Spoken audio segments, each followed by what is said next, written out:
Débora, o governo venezuelano está usando de todas as formas possíveis, juntando especulações e histórias para reagir e tentar buscar ali formas de reverter o veto do Brasil à entrada da Venezuela nos BRICS, né, Débora? Pois é, a gente viu aí um jogo de vale tudo, né? Boa tarde para você, Luciana Tadeu, nesse papo também com a gente.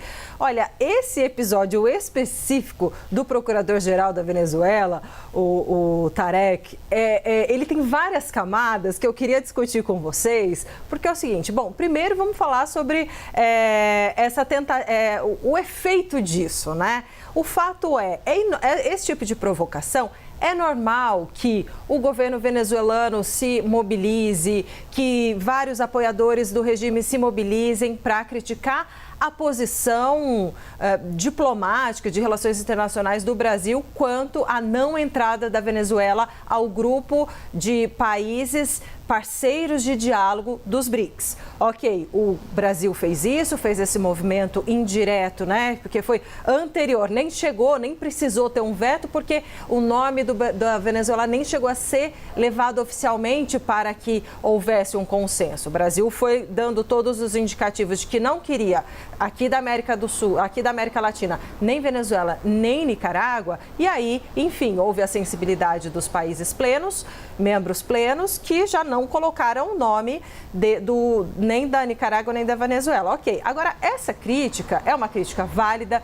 é importante, se fosse o contrário, o Brasil faria a mesma coisa. Agora, essa reação de dizer, essa declaração de dizer que o presidente Lula forjou o próprio Ocidente para não ter que ir, não vetar e etc., seria inócuo, porque se o presidente Lula tivesse ido, ele teria feito a mesma movimentação. Quer dizer, o prato já estava pronto, o nome da Venezuela já não estava, né, Luciana Tadeu? Já não estava lá.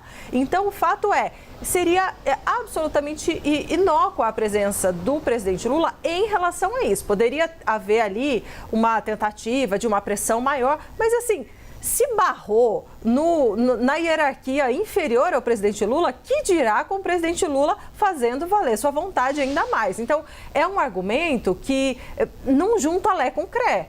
Ah, não foi por causa do veto, não.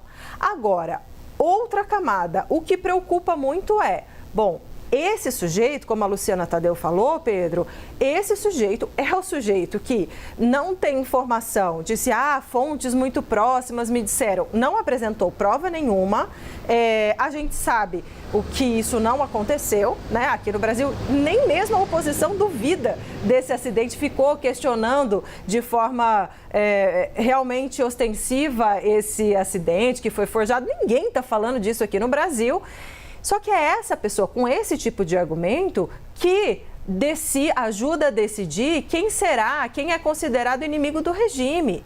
Então, isso mostra ainda mais o quanto é preocupante o que está acontecendo na Venezuela. O que os adversários do governo Nicolás Maduro estão sofrendo, né? Então, esse é o nível.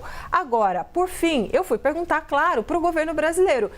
E aí, fontes do governo brasileiro, como vocês avaliam essa declaração do Procurador-Geral da Venezuela sobre